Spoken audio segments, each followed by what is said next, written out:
posible.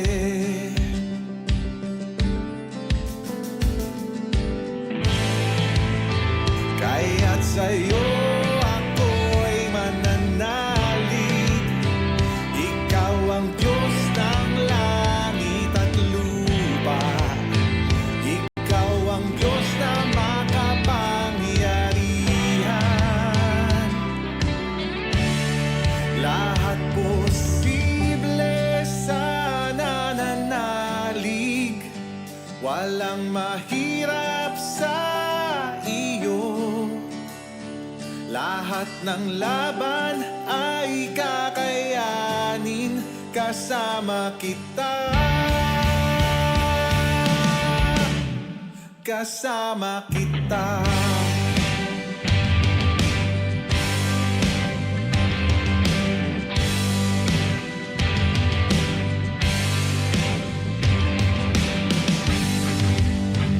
Walang bagyo na hindi tatahan. Mararanasan ang kapayapaan. O lahat ay posible. Wala nang hihigit pa sa iyong ngalan. Jesus, sa'yo ang katagumpayan. O lahat ay posible. Kaya't sa'yo ako'y mananalig. Ikaw ang Diyos ng langit at lupa. Ikaw ang Diyos na makapangyarihan. Oh, lahat posible sa nananalig. Walang mahirap sa iyo. Lahat ng laban ay kakayanin kasama kita.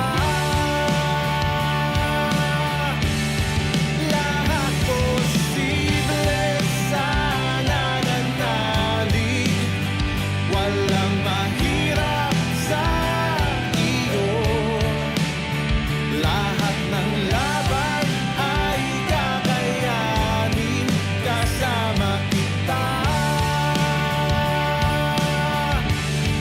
Kasama kita.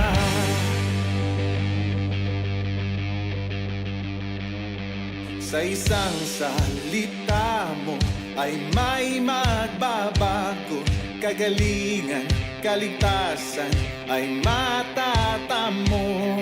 Dakila, dakila, dakila ang ngalan mo.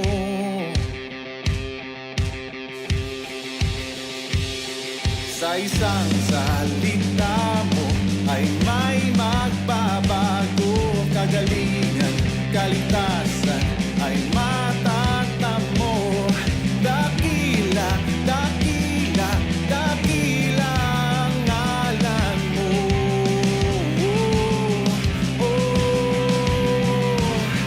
Sa isang salita mo ay may magbabago.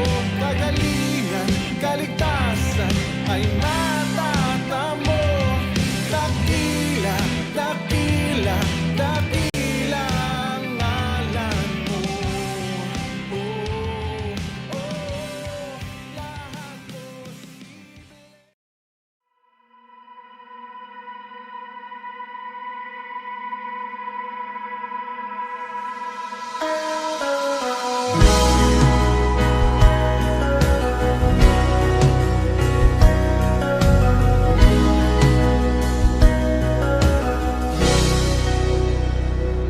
Si Yahweh ang tanging Diyos, may gawa ng lahat ng mabuti. Ang lahat ng nilikha mo'y sumasamba sa iyo. Ang aming bayay inupuri ka,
ng mabuti ang lahat ng nilikha mo'y sumasamba sa'yo. Ang aming baya'y pinupuri ka, itinataas, dinadakila. Ang aming puso ay isang umaawit sa'yo. Mapalad ang bayan na iyong ibinukod, mapalad ang bansang sa'yo lamang sumusunod. Maghari ka't manahan sa aming pagpupuri. Ikaw lang, O Diyos. Ikaw lang, O Diyos. Alleluia, Alleluia.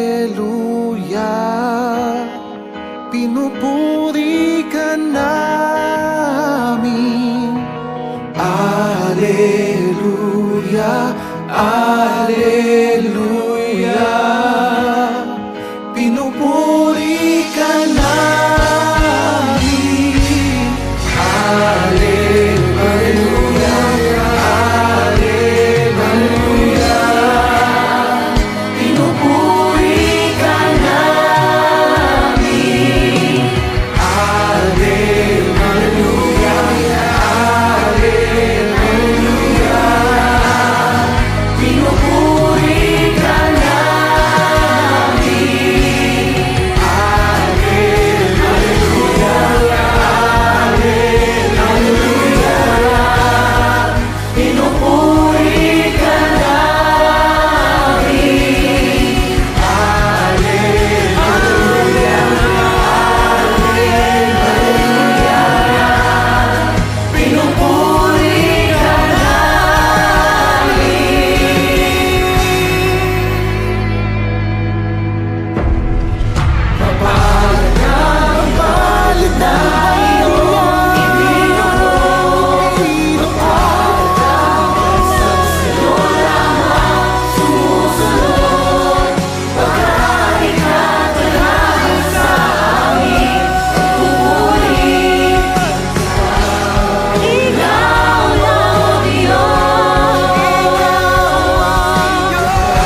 here believe that nothing is impossible to our God. Amen?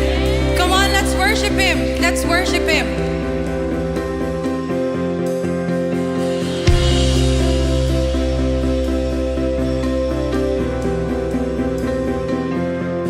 There is no shadow that has ever overcome your light, and there is no rival that could ever stand against your might. You've always been with us. Every battle you've already won, but we've already won.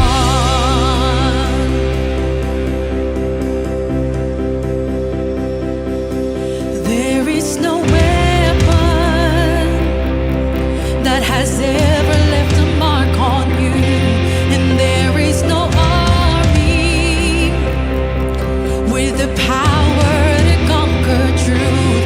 You've always been with us. Every battle you've already won, we've already won.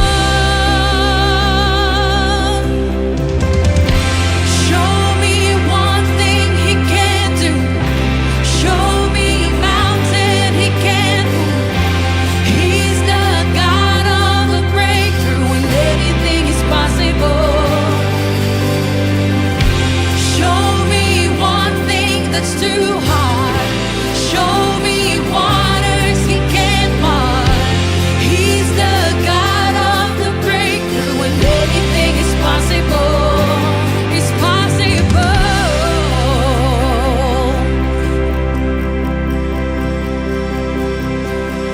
There is a kingdom that's advancing at the speed of light, and in His kingdom, yeah, every dead thing is bound to rise. Oh, God of Redeemer,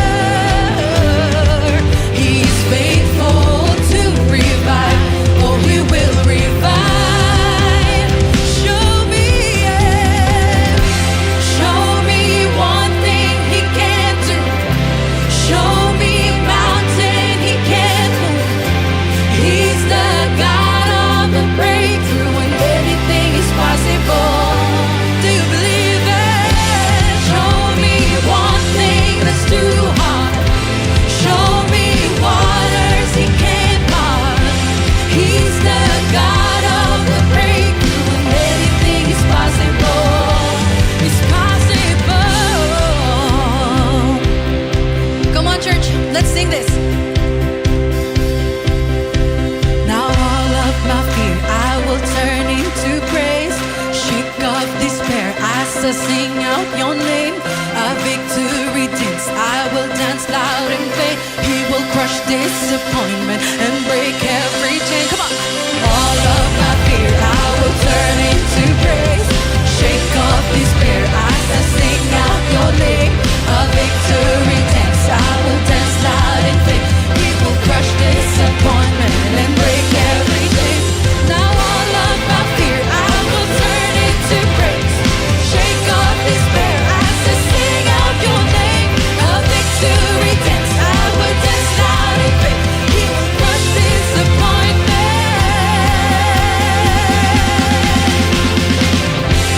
Show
heaven sounds like. We praise you, we praise you. We'll see you break down every wall. We'll watch the giants fall. Fear cannot survive when we praise you. The God of breakthroughs on our side, forever lifting high. With all creation cry, God we praise you. We'll see you break down every wall. We'll watch the giants fall. Fear cannot survive when we praise you. The God of breakthroughs on our side, forever lifting high. With all creation cry, God we praise you. Oh, we praise you. Oh, we praise you.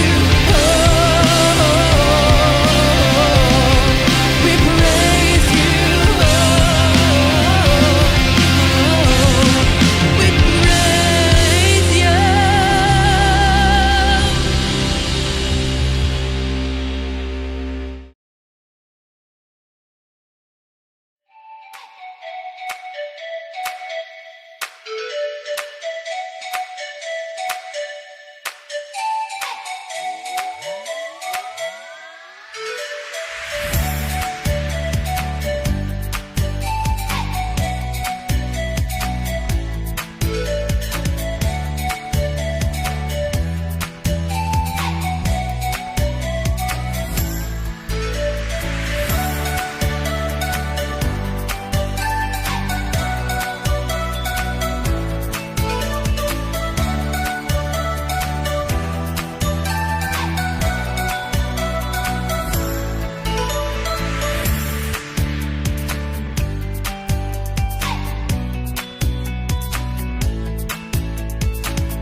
Sa pong pinagpalang umaga sa bawat isa at welcome po sa ating Sunday Worship Cell Celebration Bahay Pagsamba. Kamusta po kayong lahat mga kapatid? Welcome po sa gawain ng Panginoon.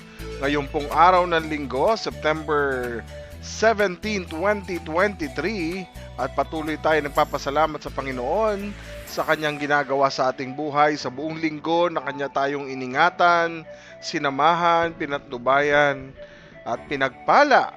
Ayan, kaya tayo nagpapasalamat sa Lord dahil isang linggo na hindi niya tayo iniwan, hindi niya tayo pinabayaan. Praise God! Kamusta po kayong lahat mga kapatid? Nagpapasalamat tayo sa lahat ng nakasuporta sa atin mula pa simula ng ating gawain mga kapatid, sa ating mga kapatid na nag-share na po ng ating live broadcast, sa mga kapatid natin na mga nag-like at nag-follow ng ating official FB page.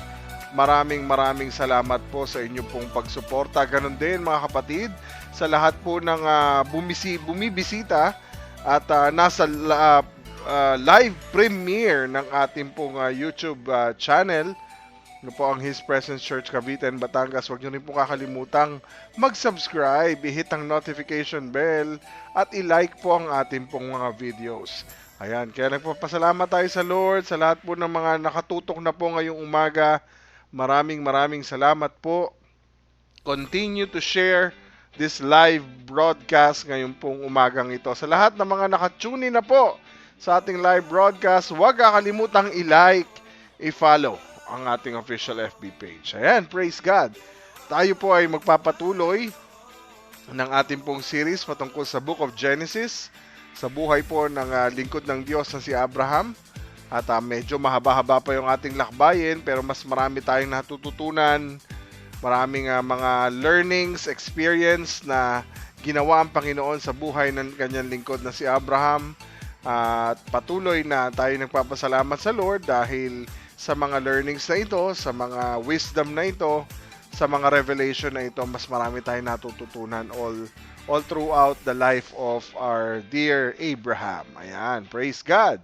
Sama-sama tayong batiin ang bawat isa sa mga kakatunin pa lang. Magandang umaga po sa lahat po ng mga kapatid natin sa Cavite at sa Batangas, sa buong Pilipinas at sa iba't ibang panig ng mundo na naaabot po ng ating live broadcast. Maraming salamat po sa inyong pagsuporta, sa patuloy na inyong pagsuporta sa pamagitan po ng pagiging tapat, sa pagbabalik ng inyong tithes and offering, sa pagsuporta sa misyon ng Panginoon. Maraming salamat po.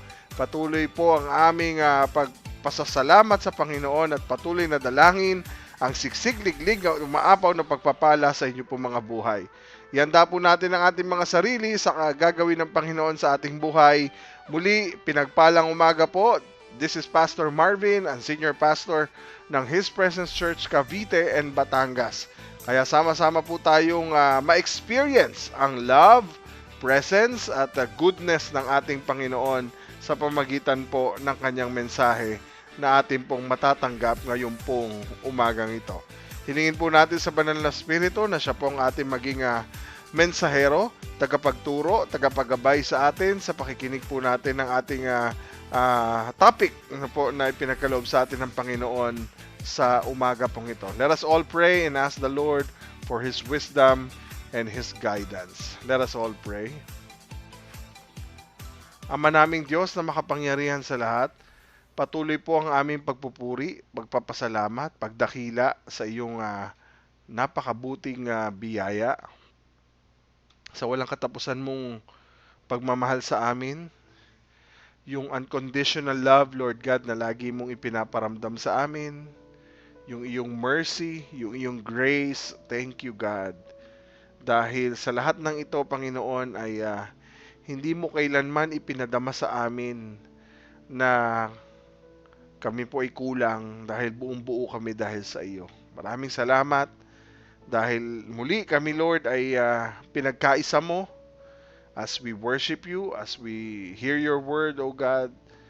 Nagpapasalamat kami dahil marami na naman po kaming matututunan sa pagsisimula ng panibagong linggo ay mas mabuting magsimula sa inyo dahil alam namin, Panginoon, hawak mo at kontrolado mo ang lahat ng bagay. At alam namin, Panginoon,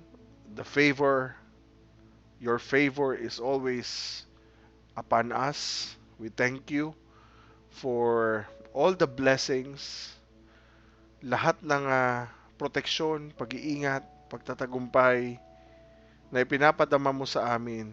Lubos-lubos po ang aming pasasalamat sa iyo, Panginoon.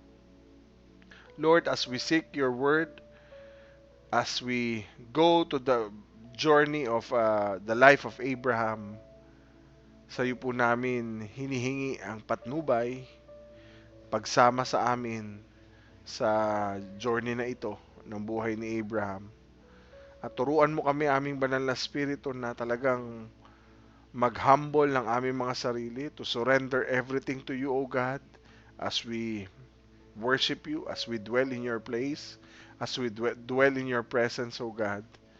Tulungan mo kami na bawat isa sa amin ay magpasiyasat sa aming mga puso, ng aming mga buhay, sa iyo, Panginoon, sa lahat ng aming mga karumihan, sa lahat ng aming kasalanan, sa lahat ng aming mga pagkukulang, mga bagay na hindi po naayon sa iyong kalooban. Hinihingi po namin ito ng lubos ng kapatawaran, ng pagsisisi. Tulungan mo kami, aming banal na spirito, na magbago. Ikaw po ang tunay na magbibigay sa amin ng totoong pagbabago sa aming mga buhay. Alam namin, Lord, na ang umagang ito ay magiging pagpapala po sa amin. Dahil sa dami po ng aming matututunan sa umagang ito, sa dami ng ituturo mo sa amin, aming banal na spirito. Dahil ikaw ang aming dakilang guro, ikaw ang aming dakilang pastor, ikaw ang aming dakilang tagagabay at tagapagpahayag ng iyo pong mga salita. Ng kapahayagan nito, maraming salamat po. Yan, Lord, muli, ihanda mo po kami, ihanda mo po ang aming mga puso, ang aming mga buhay. Kayo po ang siyang kikilo sa puso ng bawat isa ng mga naririto po sa live broadcast ngayon pong umagang ito. Sa iyo po namin hinihingi ang patnubay, gabay, at proteksyon laban sa anumang distraction ng kaaway. We believe, Lord, that your presence is with us and no one can harm us, O God, because Jesus is on our side, is on our hearts, O God.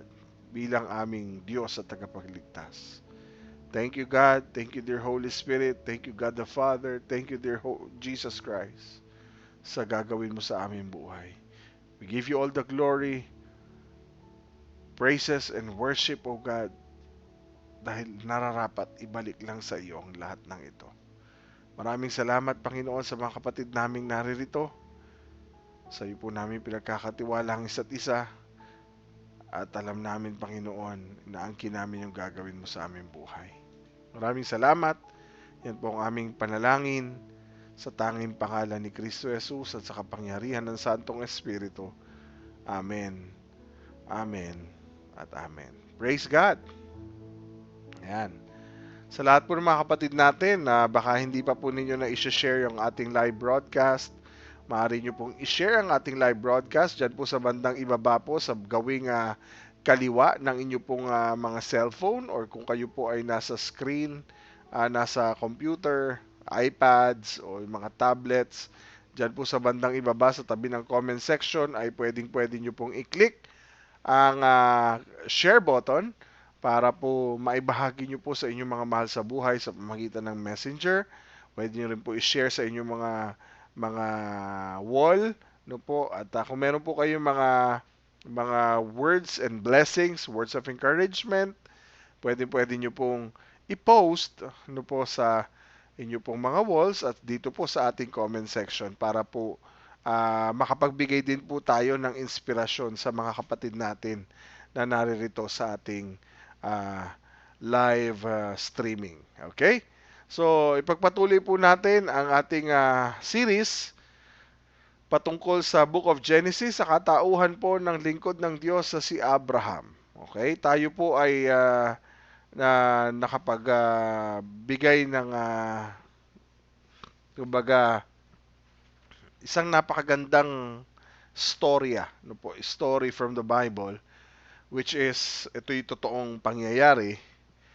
At ito po'y nagbigay sa atin ng napakagandang paalala patungkol sa mga pagpapala na ipinangako ng Panginoon sa kanyang utos, maging sa mga pagsubok na pinagdaanan ng lingkod niyang si Abraham at ang kanyang pamilya.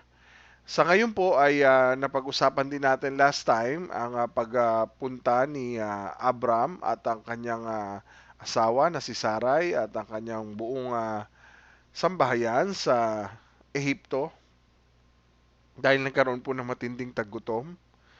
At dahilan doon ay nakagawa ng hindi magandang paraan itong lingkod ng Diyos sa si Abram at hindi po nag-rely sa kung ano man ang pangako ng Panginoon, bagkus siya po ay nag-rely sa kanyang sariling kaunawaan, no? At gumawa po siya ng kanyang sariling plano without knowing, without being aware sa promise ni God sa kanya. No po, kaya po sila nagpunta ng Ehipto dahil nagkaroon po ng matinding taggutom doon at kabilang po doon sa kanilang paglipat ang pagsisinungaling at pagpapanggap ni Abram at ni Sarah bilang isang magkapatid sa halip na sila'y mag-asawa. At sa puntong iyon ay nagkaroon po ng hindi inaasahang pangyayari na hindi po naging na-anticipate ni Abraham ang pwedeng kalalagyan ng kanyang may bahay na si Sarai. Bakit? Dahil mismong ang Pharaoh ang nagkagusto kay Sarai. Okay? At dahil nga po doon ay nabigyan ng matinding pabor si Abraham dahil si Abraham po ay natatakot na baka siya ay ipapatay kung sakasakali po na malaman ng mga taga-Ehipsyo na sila po ay mag-asawa. Okay? So iniligtas niya po yung sarili niya, inilagay niya naman sa bingit ng kapahamakan etong kanya pong may bahay na si Sarai. Okay? Binibigyan ko lang po kayo ng preview. At sa ganung paraan, no, habang hindi niya kinukonsulta sa Diyos ang kanyang mga ginagawa, nakagawa din po ng paraan na akala niya po walang ginagawa si Lord hanggang sa dumating po ang pagkakataon na pinarusahan ng Diyos at binigyan ng kakilakilabot na karamdaman ang Pharaoh at ang buong Ehipto. No po? ang mga Ehipsyo, na kung saan nagkaroon sila ng matinding karamdaman at nalaman po nila na ang dahilan ng lahat ng karamdamang ito ay dahil kay Sarai. Okay?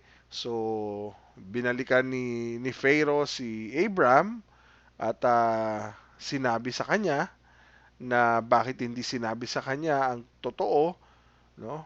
Kaya pala nakaranas sila ng matinding parusa mula sa Diyos sa Diyos, sa tunay na Diyos dahil sa kanyang kagagawan. So sa puntong 'yon, pinaalis siya, pero salamat sa Panginoon dahil hindi siya pinarusahan, bagkus pinaalis siya kasama po ng mga pabor na ipinagkaloob sa kanya. So mas lalo pong naging favor pa sa buhay ni Abram ang lahat ng pangyayaring ito. Okay? Sa puntong ito mga kapatid, dahil sila po'y pinalalayas na ng Pharaoh sa lugar ng Ehipto, so wala silang choice to go back to where they are talaga. Okay? So tuloy-tuloy po tayo sa mensahe ng Panginoon. Dito po sa ating pinag-aralan sa Abraham series, inuna na natin yung Great Blessing and Severe Famine. Ngayon naman po, pag-uusapan natin. So mula sa Ehipto, kanina, Kanaan patungong Ehipto dahil nagkaroon ng severe famine. Ngayon naman, from Egypt back to Kanaan, where the promise of God is there, no? Yung land na yon, promised land na yon. So pag-usapan natin yan. Nais ko pong simulan ang mensaheng ito, no po, sa madalas na pinagdadaanan ng isang tao. Marami pong pangyayari sa buhay na madalas sinisisi natin ang mga pangit na nangyayari sa atin sa mga kasalanan at pagkukulang natin kung bakit nagkaganon ng mga bagay sa buhay natin. Okay? Madalas sinisisi natin kasi ganito kasi kung hindi ako nagano dito kasi hindi ako nagganyan eh. So, minsan, mga kapatid, madalas sinisisi natin yung mga nangyayari sa atin, no? Minsan, kahit pa yung panlalamig natin sa relasyon natin sa Panginoon, tila nalalayo na rin sa Kanya. Sinasabi natin, di ba? Busy lang ako kapag medyo hindi na maganda, hindi na mainit yung relasyon sa Panginoon. Okay? At isa sa mga dahilan kung bakit tayo lumalayo, nanlalamig ang relasyon sa Diyos ay dahil sa mga paninisi natin at pagrereklamo kung anong mga nangyari sa buhay natin before. So, sinasabi natin kapag medyo lumalayo tayo sa Lord, gumagawa tayo ng excuse, sinasabi natin busy lang tayo. So, kapag medyo nakaluwag-luwag na, saka siguro ko babalik. So, ganun ang isipan natin, no? Kapag nagkakaroon tayo ng problema sa ating relasyon sa pamilya o sa ibang tao, lagi po tayong gumagawa ng mga dahilan o excuses. Lagi tayong nagtuturo ng kasalanan na dapat tayo ang ituro na may kasalanan sa halip na yung ibang tao. Kasi sabihin natin, masakit yung ginawa niya sa akin eh. Siya kasi, masakit ang ginawa niya sa akin.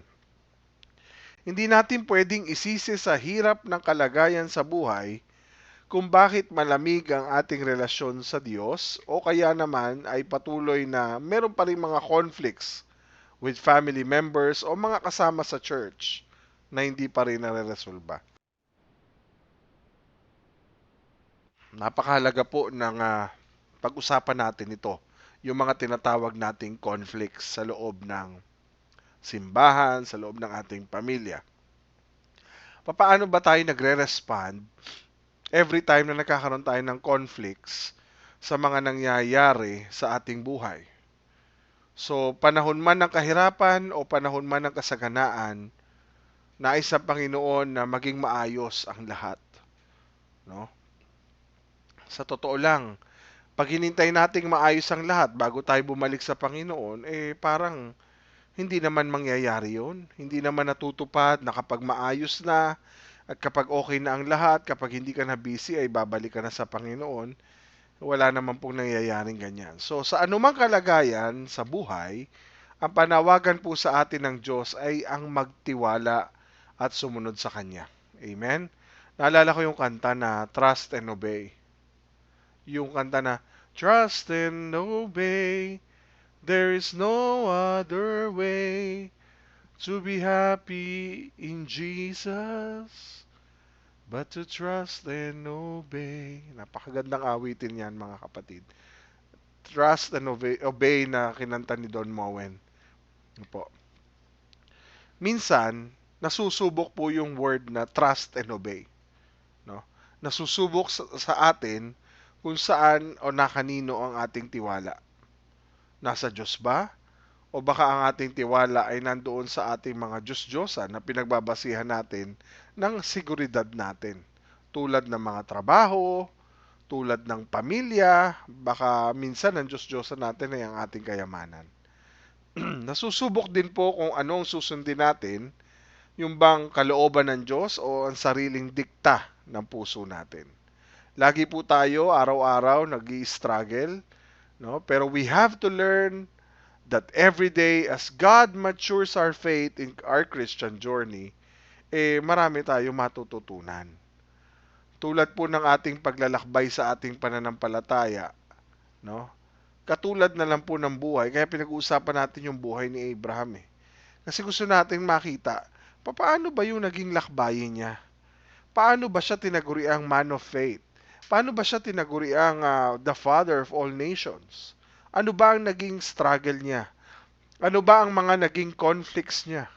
Ano ba yung mga bagay na nalagpasan niya sa tulong at biyaya ng Panginoon?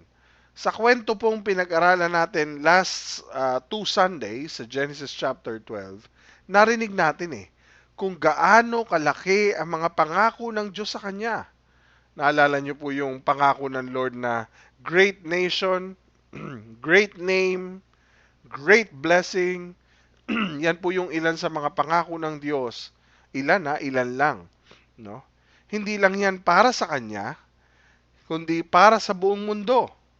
Ibig sabihin, ano ginawa ng lingkod ng Diyos sa si Abraham? Nagtiwala siya at sumunod siya. Trust and obey. Yan ang maganda kay Abraham. Yan natin pinag-aaralan ito dahil marami talaga tayong matututunan sa kanyang buhay. So, naalala nyo, pumunta siya sa lupaing sinabi ng Diyos sa Kanaan, kahit hindi naman niya alam kung ano naghihintay siya sa lugar na yon, pero agad nasubok ang tiwala ng Diyos, tiwala ni Abraham sa Diyos dahil nagkaroon nga po ng matinding pagsubok, ang matinding taggutom. So, pumunta siya sa Egypt, dinaan niya sa sariling diskarte at pamamaraan niya. Ayun tuloy, nalagay sa peligro ang asawa niya nang makuha ng hari ng Ehipto. Pero dahil ang Diyos ay committed sa kanyang mga pangako, laging ganyan. Pag ang Diyos, makikita natin, He is very committed, He is very consistent, He is very loyal pagdating sa sinabi niya. May word of honor si God. Kapag ang Diyos nagsalita, He is very committed to this. No po? Siya ang gumagawa ng paraan, no, para palayain sila, no? But in spite of Abraham's foolishness, makikita natin kahit na ang dami niyang mga struggle, kahit na napakarami niyang mga wrong decisions in life, makikita natin yung favor ng God nasa kanya pa rin. Pinagpala pa rin siya. Dahil yun sa pangako ng Diyos sa kanya, na sabi kasi, I will bless you. I will bless you. At kasama sa blessings na yon, yung mga material na bagay, mga material na pag-aari na na-accumulate ni Abraham sa Egypt. No? Na maaaring masasabi natin na, galing naman yan sa nakaw. Ill-gotten wealth yan. Dahil nakuha mo yan dahil sa panloloko mo sa Pharaoh. Nakikita natin yan. Now, which is mali. Diba? Doon natin nakita na naging mas lalong napakayaman ni Abraham. Sabi sa verse 2, tingnan natin, basahin natin yung Genesis chapter 13, verse 1. Mula sa Egypt, pumunta si Abraham sa Negev. Ito na yung lumabas na sila, kasama ang asawa niya at dala ang lahat ng ari-arian niya at sumama rin sa kanila si Lot. Sa verse 2, makikita natin, sabi, naging napakayaman nga ni Abraham. Napakayaman na ni Abraham Marami na siyang hayop, marami na siyang pilak, marami na siyang ginto. So napakayaman ito. So yung salitang napakayaman at yung pinag-usapan natin sa Genesis 12:10 na matinding tagutom, yung napaka at yung matindi ay parang parehas lang, no? Sa paglalarawan sa Genesis chapter 12 verse 10. Pero dito, merong very rich daw si Abraham eh. So, nagkaroon ng reversal of fortune. So, sasabihin natin, di ba? Parang reversal of fortune ito. Mas napabuti pa si Abraham sa sitwasyong kanyang ginawa, sa kanyang maling ginawa, mas parang napabuti pa siya ngayon. In verse 2, makikita natin marami na siyang hayop, marami na siyang pilak, marami na siyang ginto. Pero, wag nating sasabihin na como materially ay prosperous o mayaman tayo, ay ginagawa na natin ang kalooban ng Diyos. Hindi porket tayo po ay may pera, marami tayong ari-arian, marami tayong hayop, pilak, ginto, sasabihin na natin, ito'y prosperous. I have prosperous life. I have a blessing in life. No? Blessing to lahat ng Lord. Pero hindi lahat ng blessing na naiisip mo, hindi lahat ng material possessions or prosperity, hindi ibig sabihin nung ginagawa na natin ang kalooban ng Diyos. Minsan, mga kapatid, pakinggan nyo po itong mabuti. Dahil sa sarili lang na diskarte ni Abram, dahil sa kalokohan ni Abram, kaya nangyari yon. Tama? Minsan dahil sa sarili, katulad natin sa panahon ngayon, dahil sa sarili nating diskarte, dahil sa kalokohang tayo rin ang may gawa. At kahit naging mayaman si Abram, how can Abram enjoy that wealth kung siya ay wala o nasa labas ng kalooban ng Diyos? Papaano mangyayari yon kung nakuha niya yon sa Egypt, hindi sa lupa na ibibigay ng Diyos sa kanya? Nakuha mo sa panloloko na ikaw rin na may gawa, na ikaw rin na may diskarte, kaysa sa ibibigay ng Diyos na pagpapala sa iyo. So nakikita nyo yung difference ng blessing coming from the Lord and blessing coming from your own plan. Sa sarili mong diskarte. So kapag masarap na alam mong ikay binless dahil una mong ginawa na si Lord ang sinunod at pinanampalatayanan mo. No? You trust and obey. Pero sa puntong ito, mga kapatid, yumaman pa si Abram, even though it's outside of God's will, makikita natin, ang maganda lang dito, bumalik pa rin si Abram doon sa lupang pangako na ipinagkaloob sa kanya. Balikan natin yung verse 1. So mula sa Egypt, pumunta si Abram sa Negev kasama ang asawa niya at dala ang lahat ng ari-arian niya at sumama rin sa kanila si Lot. Alam niyo po, ang pagbalik sa Kanaan, sa promised land of God, is a picture of repentance. Nagbalik loob, kumbaga. No? Minsan, kapag nabuko ka na sa kasalanan, kapag nakagawa ka na ng mali, at na-realize mong mali ang iyong ginawa, at na-realize mo na si Lord ang kailangan mong balikan sa kabila ng mga pinaggagawa nating maling kalokohan, makalokohan natin, kumbaga. No? So, nagkakaroon din tayo ng katulad ng buhay ni Abraham na picture of repentance. Marunong siyang bumalik kung saan siya nanggaling. Amen? Minsan, kapag tayo nagkamali, ang ginagawa natin, lumayo sa Panginoon. Imbis na bumalik sa Panginoon. Mali na nga buhay, lumayo pa sa Lord. Mali na nga ang desisyon, mali na nga ang diskarte, si Lord pa ang iniwanan. Diba? Imbis na magrepent, imbis na magbalik loob, kumbaga, lumayo pa sa Panginoon. Ang Egypt po, ang Ehipto, ay matatawag na isang lugar na kung saan, meron po akong chart dito Makikita natin, yung Kanaan, no, dito muna tayo sa Kanaan, is God's promised land. Sa loob ng Kanaan, punong-puno dyan ng trust, ng worship, ng obedience. Nang mapalipat si Abram at si Sarah sa Egypt, ang Egypt po'y punong-puno ng unbelief system. Panay pagdududa. Sa Egypt, napakaraming Diyos na sinasamba. Sa Egypt, instead sumunod sa tunay na buhay na Diyos, they always disobey God. Pansinin niyo po, nang alipinin ng mga taga-Ehipto ang mga Israelita, di ba? Nawala na sila ng pagtitiwala. Nagkaroon na sila ng unbelief. Ang kalaban ng trust ay unbelief. Instead of worshiping the one true living God, they are worshiping other gods.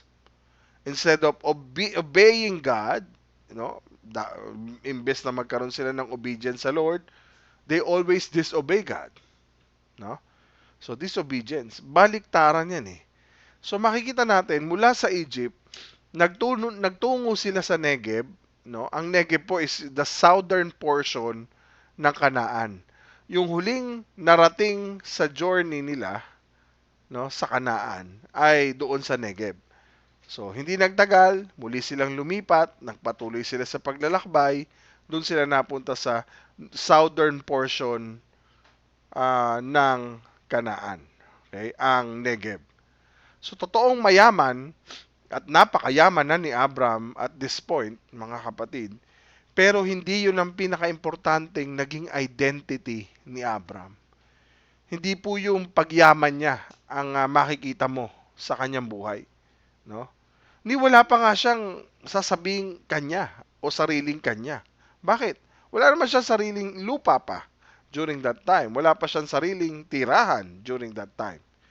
Siya po'y manlalakbay lamang, no? Walang permanenteng tirahan, nakatent lang. So from Negev, naglakbay sila pahilaga patungo sa lugar na nasa gitna ng Bethel and Ai. Genesis 13:4.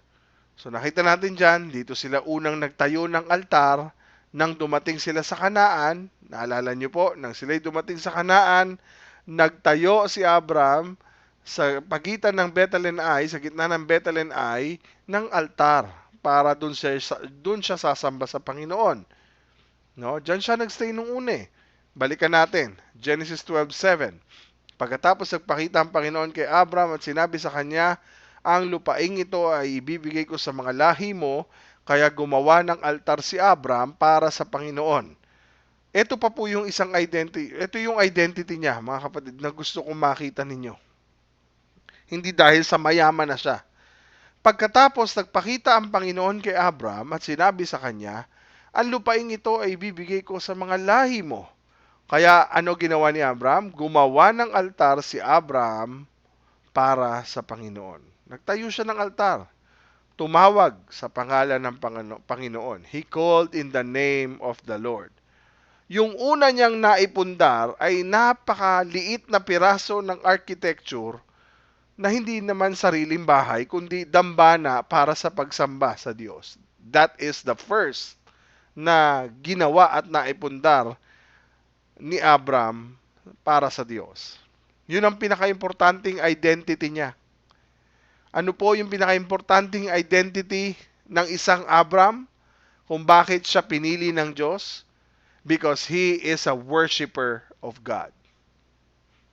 Hindi siya not just rich person, sinabi na yun eh. Pero yung pagbalik niya sa Kanaan, alam niya kung saan siya babalik at alam niya sinong babalikan niya.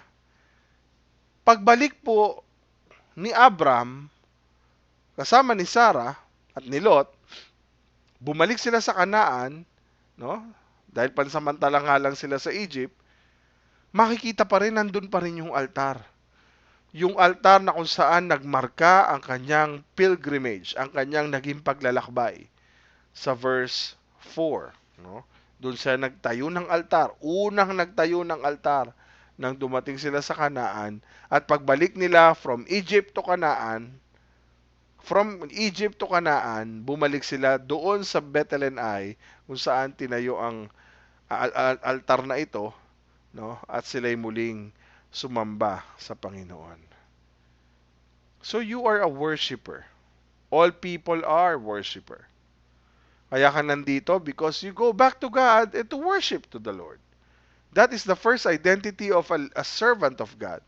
That is the first identity that God wants you to have to become a worshiper of God. Lahat ng tao, lalo na ang mga nasa Panginoon, God is expecting to us to give time to worship Him. Kaya napakapalad mo kung nandito ka, na binibigyan mo ng oras para sambahin ng Panginoon, dahil alam mo kung saan ka babalik. Go back to the throne of God. Sa Egypt, papansin niyo, wala namang itinayong altar si Abram. He bowed down to his own gods. No? Doon siya tumatawag sa sarili niyang Diyos. Tumawag siya sa ibang pangalan, sa pangalan ni Pharaoh. Instead of tumawag siya sa pangalan ng Diyos, tumawag siya sa pangalan ni Pharaoh. No? O maaring hindi lang sa pangalan ni Pharaoh siya naglingkod, hindi lang siya sa pangalan ni Pharaoh lumuhod at nagpasakop, kundi maaaring sa sarili niya ring pangalan. Kaya gumawa siya ng sarili niyang Diyos doon sa Egypt. Tama? So tumawag sa ibang pangalan, maaaring sarili niyang pangalan o pangalan ni Pharaoh.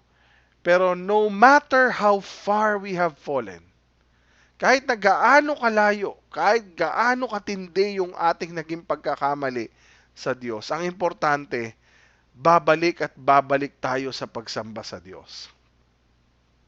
At kaya ngayon, kung ikaw ay nakabalik ngayon, sa loob ng isang linggo, nakabalik ka para sumamba sa Panginoon, congratulations. Batiin mo yung katabi mo. Batiin mo yung sarili mo. Bakit? Kasi you know you are in the right place right now. No? A right time and a right place. The will of God is to worship Him. Yung iba, dahil sa sobrang kahihiyan, dahil sa sobrang hiya, dahil sa nagawang kasalanan, ayaw nang bumalik, nahihiya nang bumalik. Pero mga kapatid, kung anak ka ng Diyos, saan ka dapat pumunta? Ulitin ko po, kung anak ka ng Diyos, saan ka dapat pupunta? So gaano man kalayo ang naging detour mo, pasigsag-sigsag sana, from point A to point B ang buhay mo, tandaan mo sa dulo may babalikan ka pa rin. God wants all of us to come home to your true home. No po. Hindi mo may enjoy ang anumang dami ng material blessings na meron ka ngayon. Hindi mo may enjoy yung lahat ng ari-ari ang meron ka ngayon kung wala sa iyo ang pinakamahalagang blessing. Ano yung pinakamahalagang blessing? Baka ma-miss mo. Ang Diyos mismo. Amen po ba? Si God mismo ang tunay na blessing. No? Pero, ba't pa? Pastor, may pero. Yes. But it doesn't mean na kapag bumalik tayo ay magiging madali na ang lahat. Magiging maayos ang relasyon sa pamilya, no? Mawawala ang problema o conflict sa relationship.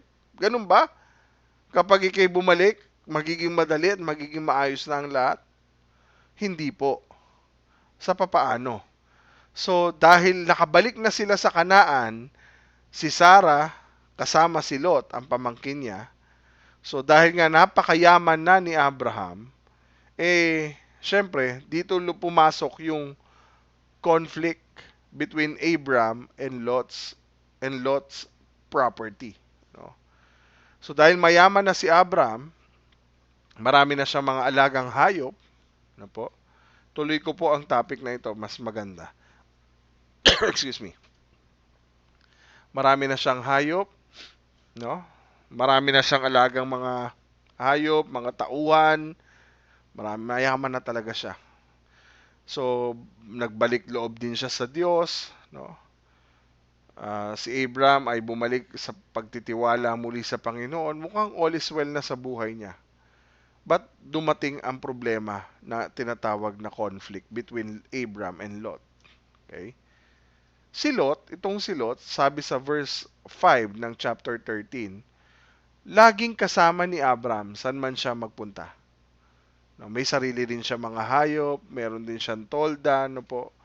Pero hindi tayo sure kung nakasama ba si Lot sa pagpunta sa Egypt o nagpaiwan siya sa Negev. Hindi natin sure. Pero ang mahalaga, mapapansin natin na totoong dumadaloy ang pagpapala sa may ugnayan kay Abram. No. Kung nakadikit ka doon sa pinangakuan ng blessing, di kasama ka sa pagpapalain. Amen?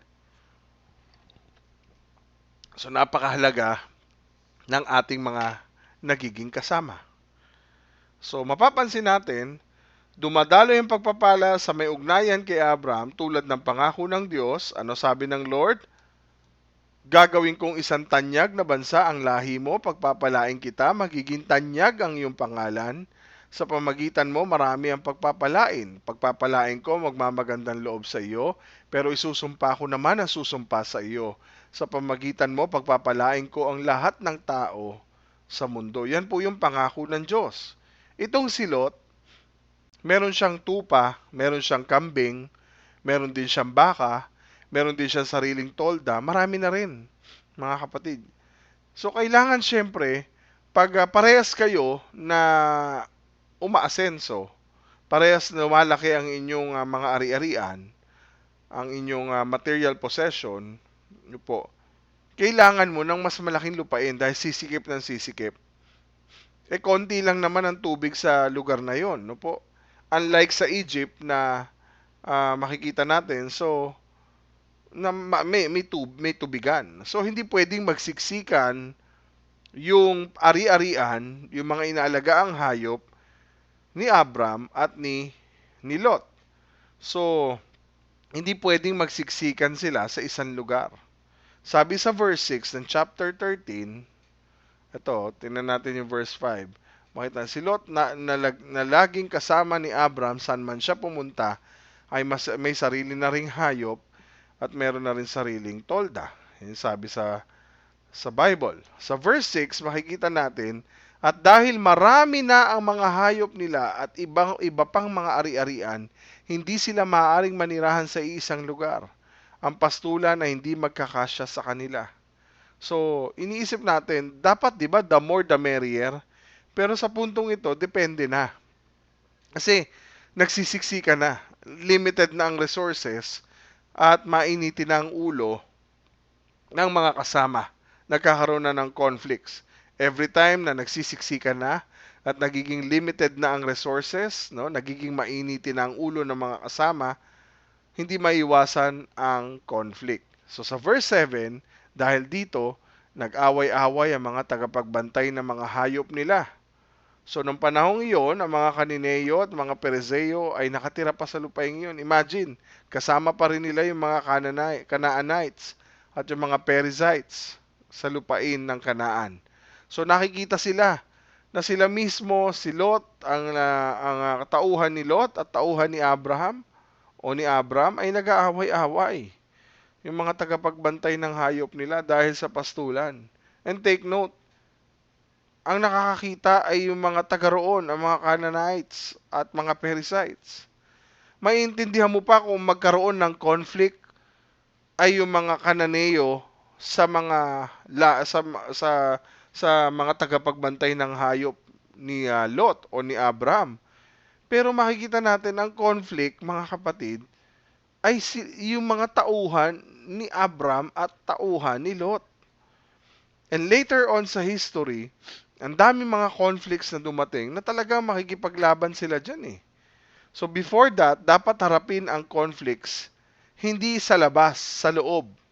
At mas mahirap na conflict ay yung sa pamilya ang nagkaroon ng conflict.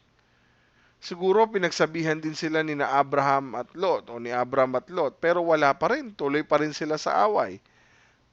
Bakit pa tayo lalayo? Dito tayo sa loob ng church. Yes, we want to bless one another kasi isang pamilya po tayo. Pero minsan, syempre, pag habang lumalaki ang ministry, hindi maiwasan magkaroon ng mga conflicts.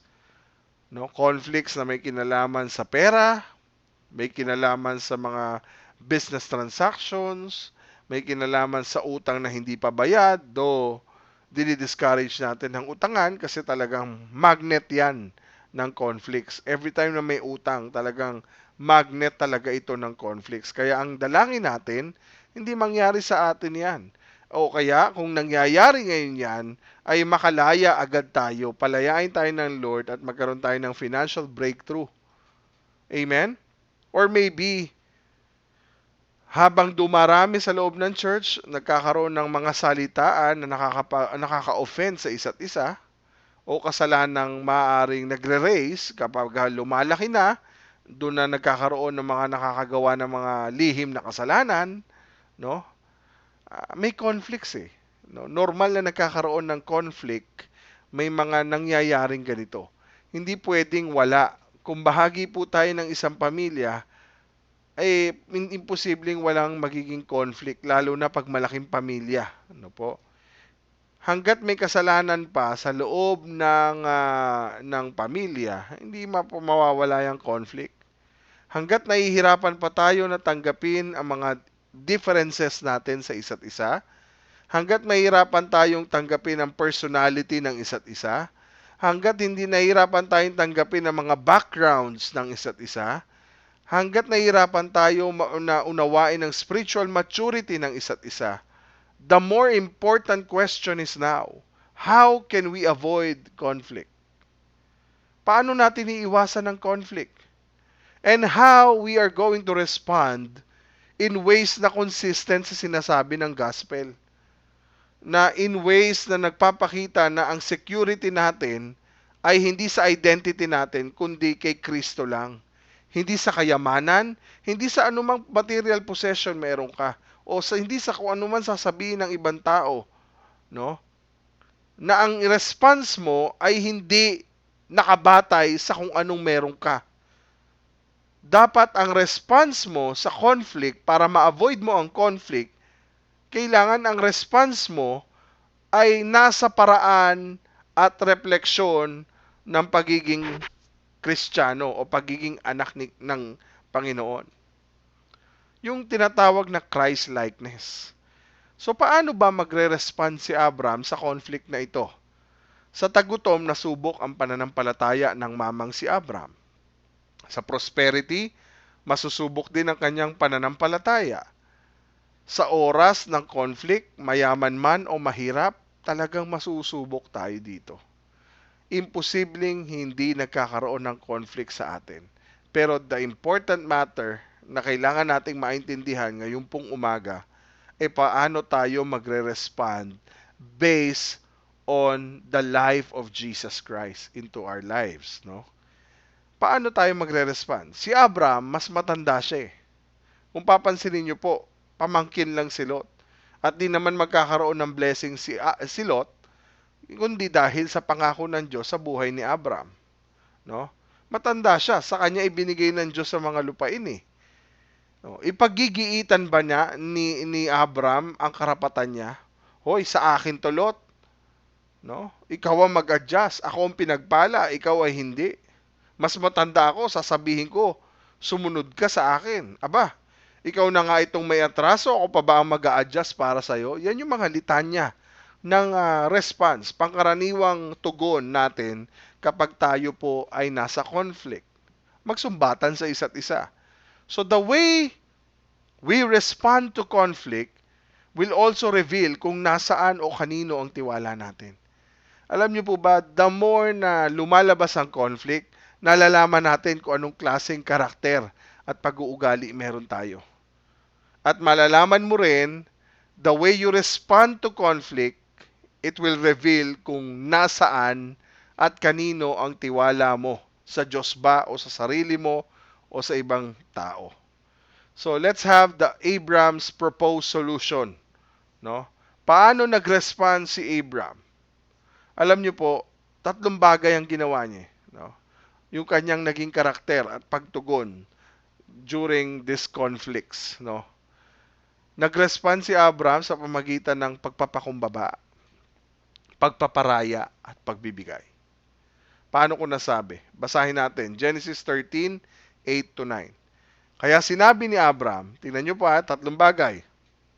Nagpakababa, nagparaya, nagbigay. Yan po yung response ni Abraham. No, siya po'y tumugon na batay sa pagtugon na ayon sa nais ng Diyos, sa kalooban ng Diyos sa buhay niya. So, paano natin nasabi ito? Kasi ito ang sinabi ni Abraham kay Lot. Kaya sinabi ni Abraham kay Lot, tayo at ang mga tauhan natin ay hindi dapat mag-away. Hindi tayo dapat mag-away. Dahil magkakapamilya tayo magkakamag-anak tayo Naintindihan mo ba? Magkakapamilya tayo, isang pamilya tayo, isang magkakamag-anak tayo, at nakakahiya. No? Dagdagan ko na lang yun. Nakakahiya. Iisa tayong pamilya, nakikita ng ibang tao na magkakapamilya, magkakapatid, magkakamag-anak tayo, magkakadugo tayo, pero tayo ang nagkakabanggaan. Tayo ang nagkakaaway-away. Verse 9. Ang mabuti pa, sabi ni Abram, ang proposal ko ito, Lot, maghiwalay na lang tayo. Para maiwasan ng conflict, kailangan talaga ng separation. Amen. Para maiwasan ng conflict at di na tayo magpalitan ng hindi magagandang salita, kailangan maghiwalay na lang. Dahil marami pang lugar na maaari namang lipatan. Ikaw, Lot, ang mamimili ha. Ito, sabi ni Abraham, ikaw ang mamimili kung alin bahagi ng lupain ang pipiliin mo. Ikaw. Kung kakaliwa ka, napakagandang proposal. Imagine, siya yung matanda pero siya ang pinapili. Siya yung naging dahilan ng pagpapala pero siya ang pinapili. So sabi niya, ikaw ang mamili. Alin bahagi ba ng lupain ang pipiliin mo? Kung kakaliwa ka, kakanan ako. Kung kakanan ka, kakaliwa naman ako. Ikaw ang mamili. Nasa iyo ang pagpili. So para kay Abraham, isa sa patunay na mas mahalaga ang relasyon nila ni Lot at ng nilang magkakamag-anak. Mas mahalaga ang relasyon at pagkakasundo bilang isang pamilya kaysa sa individual prosperity. Sana all, no? Sana all, mga kapatid, na mas sinuuna at mas mahalaga at binibigyan ng importansya ang relasyon at pagkakasundo-sundo bilang isang pamilya. Hindi sa kung ano ang narating, hindi sa kung ano ang sino ang tama at sino ang mali. Bagamat nakatatanda si Abraham, marunong si Abraham, alam niyang pahalagahan ang relasyon bilang isang pamilya, ang pagkakasundo-sundo bilang isang pamilya. Bagamat nakakatanda siya at parang anak na niya si Lot, no? Na inalagaan ng kanyang ama at ni Abraham, na tinuring na talagang parang anak, na natiling nagpapakababa, marunong magpakababa si Abraham. Siya pa nga ang nag-propose ng offer. Siya na nga ang nag-initiate at nag-propose ng solusyon sa nagiging problema nila. Si Abraham, wala siyang sense of entitlement. Hoy, ako matanda dito, ako masusunod, no? Ang maganda dito, sinasabi po sa Salmo 133 verse 1 o Psalm 133 verse 1. Sabi, behold how good and pleasant it is when brothers dwell in unity. Napakagandang tingnan ng mga mamamayan ng Diyos na namumuhay ng may pagkakaisa. Sa'yo ang gusto ng Lord to become united as one. We are one in Christ. Amen? Pero may panahon din na, sa totoo lang, bagamat gusto natin na maganda talagang tingnan na ang mga mamamayan ng Diyos ay namumuhay ng may pagkakaisa, may panahon na hindi natin maiiwasan na kailangan dumating yung salitang paghihiwa-hiwalay. For the sake of peace, no? For the sake of resolving conflicts, para hindi na tayo laging magbanggaan, para magkaroon na ng kapayapaan, hindi natin maiiwasan ang salitang paghihiwa-hiwalay. Tulad na nangyari kay Pablo at kay Barnabas. O hindi lang sa kanila, kundi sa mga churches na bagamat nagkasundo na, may mga churches na ganyan, napag-usapan na, nagkasundo na, nagkapatawaran na, because of some differences, no po. Or for the sake of preserving our relationship, no? Bilang magkakapatid sa Panginoon, bilang magkapamilya, no? Bilang magkamag-anak, para ma-save natin, ma-preserve natin yung relationship, kailangan ng separation. Kailangan ng paghihiwalay. Ganun din sa church. Kailangan maghihiwalay talaga. No? Because of some differences or for the sake of preserving relationship, talagang dumarating ang paghihiwalay. Nangyayari yan. At alam niyo po ba na ginagamit rin ng Panginoon ang salitang separation para ma-fulfill ng Diyos ang tunay mong purpose? Say amen. Hanggat hindi ka nagdidesisyon to separate yourself, no, hindi mo makikita yung purpose ng Lord. Paano niya i-fulfill? Kung hindi ka nga mapayapa eh. Oh, laging nagiging hindrance yung sama ng loob mo, yung galit mo, yung puot mo, hindi mo pagpapatawad. So pag nag-usap-usap na, tama na. Pagkatapos ng pag-uusap-usap, i-preserve ang natitira mo pang relationship sa kanila. So anong gagawin? Mag-separate ways para makita natin na gamitin ng Diyos ang pagkakataong ito na i-fulfill ng Diyos ang purpose niya. So meron kang magugulat ka, no? Kaya naman pala nangyari ang lahat ng ito because God wants to fulfill His purpose into our lives. Amen? Si Abraham, nagparaya po eh. Hindi lang siya nagpakababa kay Lot, naging mapagparaya din eh, at naging mapagbigay pa. Hindi tulad ng isang pamilya na kapag kakain ng fried chicken, syempre, uunahin doon, di ba? Unahin yung legs at wings, yung mahuli sa kanya na yung breast or thigh. No? Hindi ganun eh. Pero itong si Abraham, hinayaan niya si Lot na siyang unang pumili ng best part of the land kung saan niya gusto. Di ba? Hindi katulad ng fried chicken. Yung masasarap na parte sa'yo. Ikaw ang unang pipili. Pero ito si Abraham, hinayaan niya si Lot. Mamili ka. Ikaw na ang unang pumili. Piliin mo yung pinaka the best na gusto mo, na lupa, na kung saan mo mapipili, kung saan mo gusto. Kung gusto mo bandang kaliwa, sa kanan ako. Kung sa kanan ka naman, di sa kaliwa ako.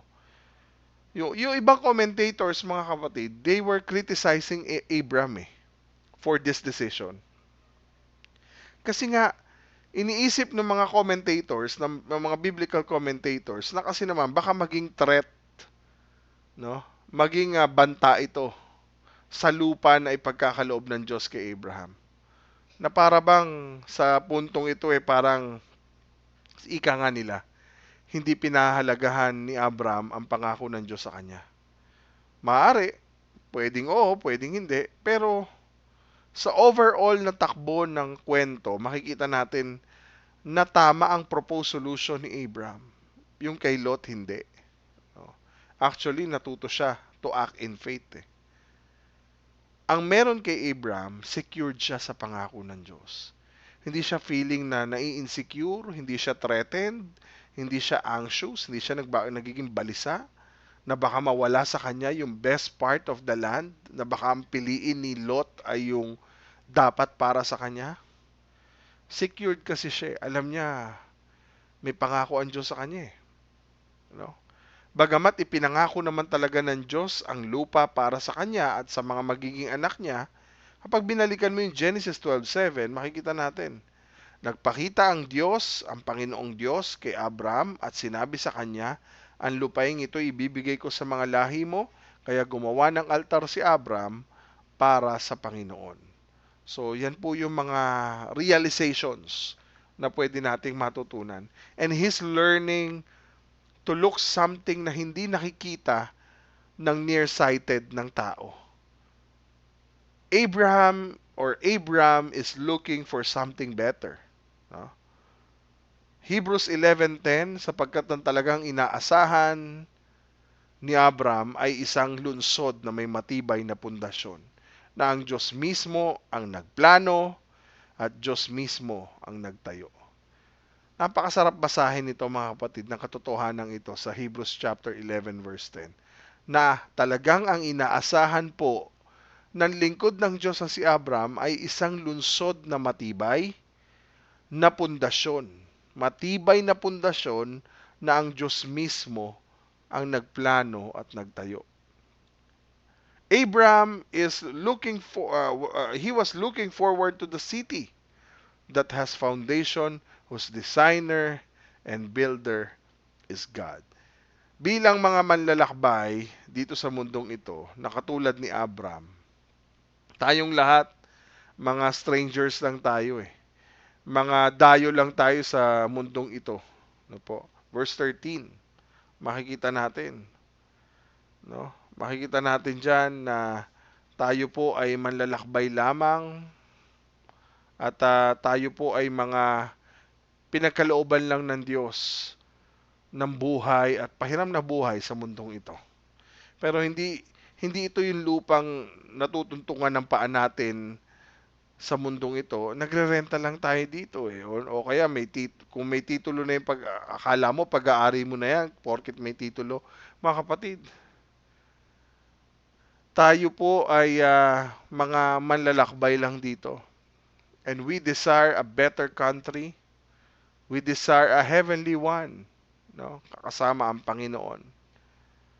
Kung secured ka sa identity mo kay Christ at sa assurance na tutuparin ng Diyos sa mga pangako niya sa iyo dahil kay Kristo,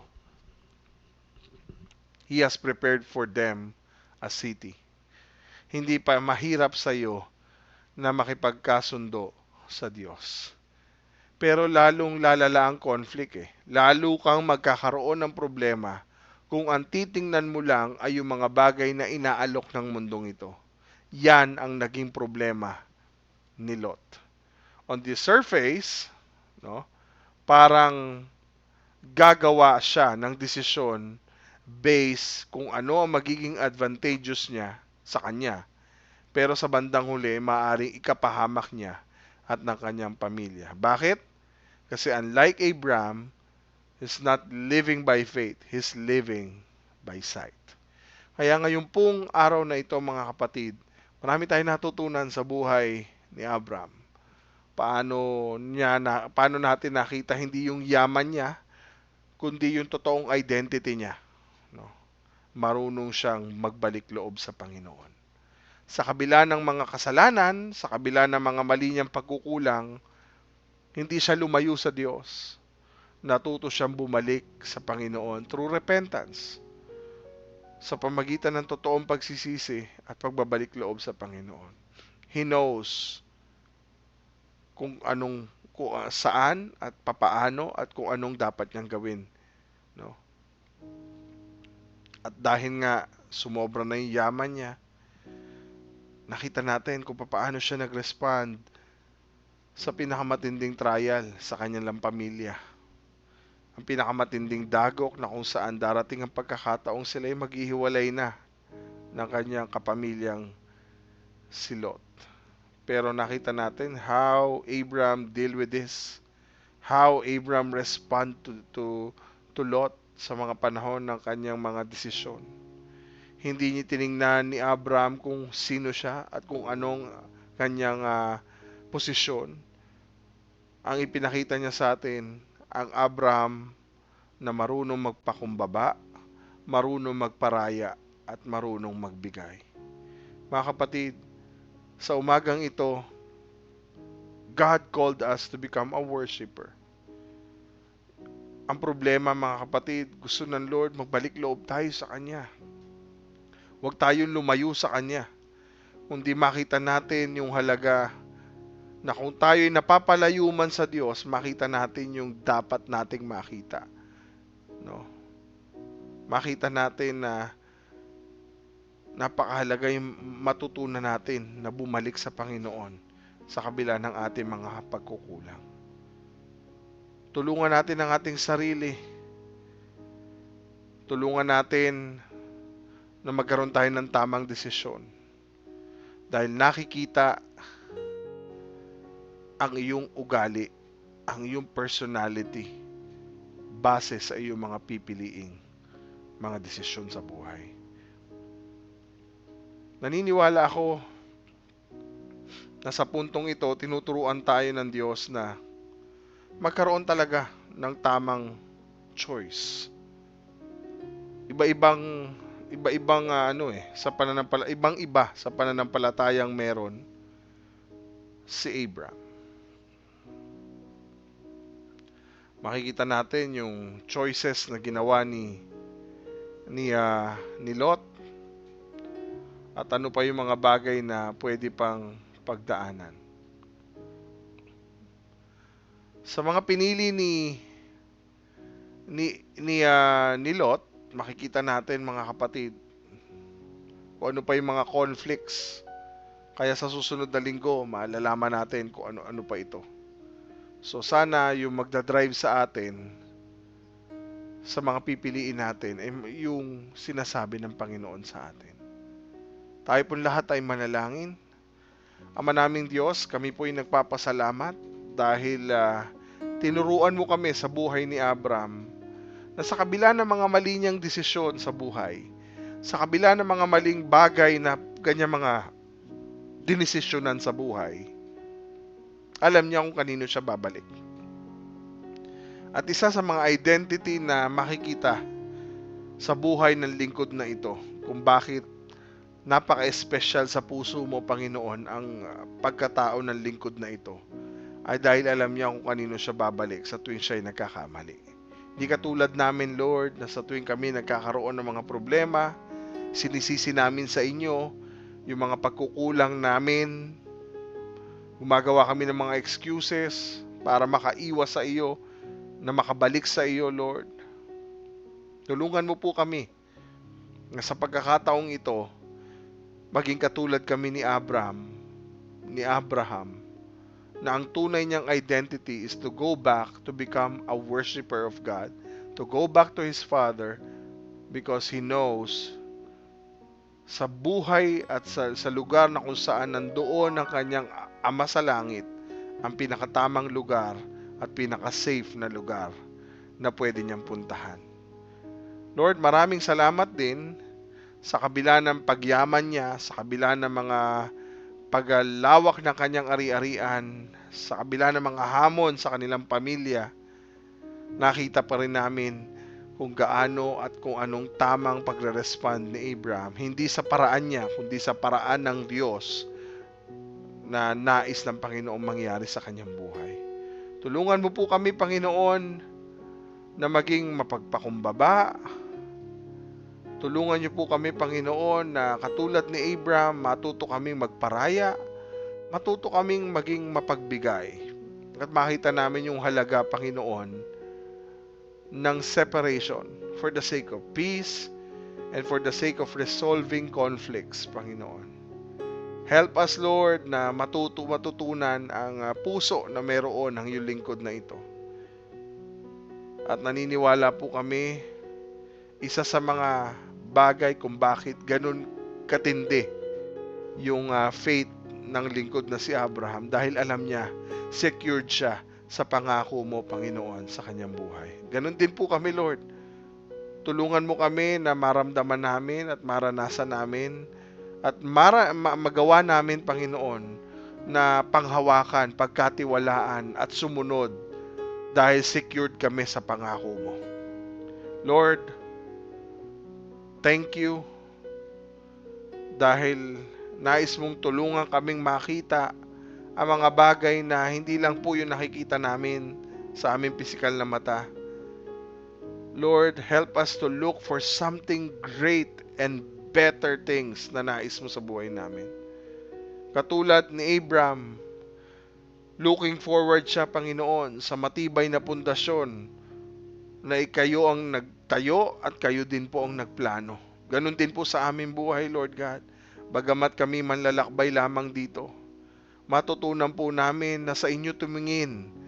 Sa gagawin mong matibay na pundasyon, kayo po magtatayo sa aming buhay, kayo rin po ang mag-build nito, kayo po magde-design, kayo po magpaplano ng lahat ng ito, Panginoon. Help us, Lord God, na maging secure ang aming identity sa iyo, Panginoong Jesucristo. Tulungan mo kami, Lord, na panghawakan, na ma-assure ang aming mga sarili na Kapag kayong nangako, tutuparin mo, O Diyos, ang iyong pangako dahil kay Kristo. Alam namin, Panginoon, na mas lalong lumala yung conflict nung magkaroon ng problema sa mga pinili ni Lot. Pero Lord, nakita namin yung difference. Pag ang Diyos ang pinili mo, tama ang plano, ang desisyon na nais ng Panginoon sa iyo. Kaya Lord, maraming salamat po sa iyong napakagandang mensahe ngayong pong araw na ito. Continue to bless your people, continue to mold us, Lord, to give us inspiration, Lord God, coming from your word. Thank you for the learnings. Thank you for the life of your servant Abraham. Dahil nagiging pattern namin siya, Lord God, kung paano kami matututong tumayo, manindigan, sumunod at manampalataya at magtiwala sa iyo, Panginoon. Maraming salamat po. Binabalik namin lahat ng papuri, pasasalamat, pagdakila sa matamis na pangalan ni Kristo Jesus at sa kapangyarihan ng Santong Espiritu. Amen. Amen at amen. God bless everyone, mga kapatid. Maraming salamat po sa inyong pagtutok sa ating live broadcast ng ating Sunday Worship Cell Celebration Bahay Pagsamba. Sa lahat ng mga kapatid natin na first-timers na nakarating po sa atin, nakapanood ng ating live broadcast, maraming salamat po. Nawa po, nakita nyo po ang tamang lugar na ito na pagsamba natin. Ito po yung pinakatama. The best place, the safest place here on earth is in the presence of God. Kaya maraming salamat po sa mga patuloy na nagnanais at sa patuloy na nais sumunod sa Panginoon, nais po magbalik ng pasasalamat sa Lord, to offer their tithe, to offer their lives, their hearts through giving, mga kapatid, lalo na sa inyong pagsunod na may katapatan sa pagbabalik ng inyong mga tithes, po, and offering. Nais ko pong pasalamatan kayo sa inyong buong pusong katapatan at pagsunod sa ating Panginoon. Patuloy na ang Diyos sa magbalik ng siksik, liglig at umaapaw, kundi niya buksan ang durungawan sa langit at ibuhos ang lahat ng pagpapala. Na huwag tayong bigyan ng salot sa ating mga hanap buhay, sa ating mga negosyo at sa ating mga pinagkukunan na mga source ng blessing ng Lord. Kaya gawin nating maging tapat sa maliit hanggang sa pinakamalaki sa ating buhay. God bless you, mga kapatid. To God be all the glory. And have a great weekend, everyone. Enjoy the rest of the day with your family. Enjoy the rest of the day serving the Lord, worshiping Him, and praising Him, mga kapatid. God bless you. Makita-kita tayong muli sa susunod nating series sa Book of Genesis at makita po tayo sa ating midweek service every Wednesday, 7 p.m. at sa ating prayer works. Kung di ka pa invited sa ating prayer works sa private group natin sa Facebook, pwede po kayong mag-request sa inyong mga kakilala dito po o kaya mag-comment po kayo dito sa ating comment section para po kayo po ay ma-join sa ating prayer works. God bless you. To God be all the glory. Have a great weekend. To God be all the glory. God bless.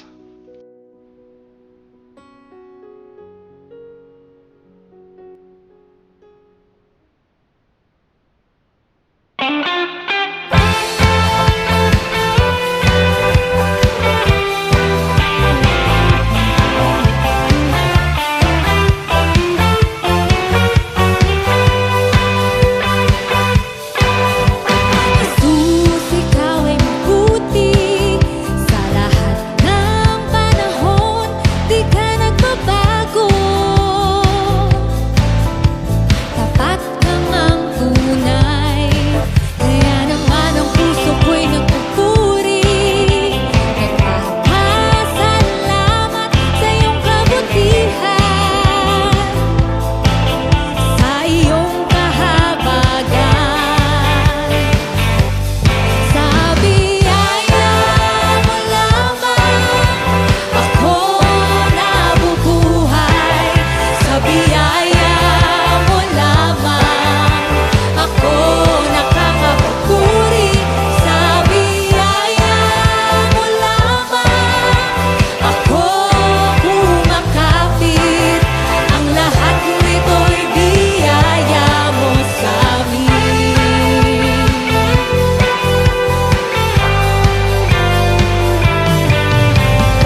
sayaw, sa tuwa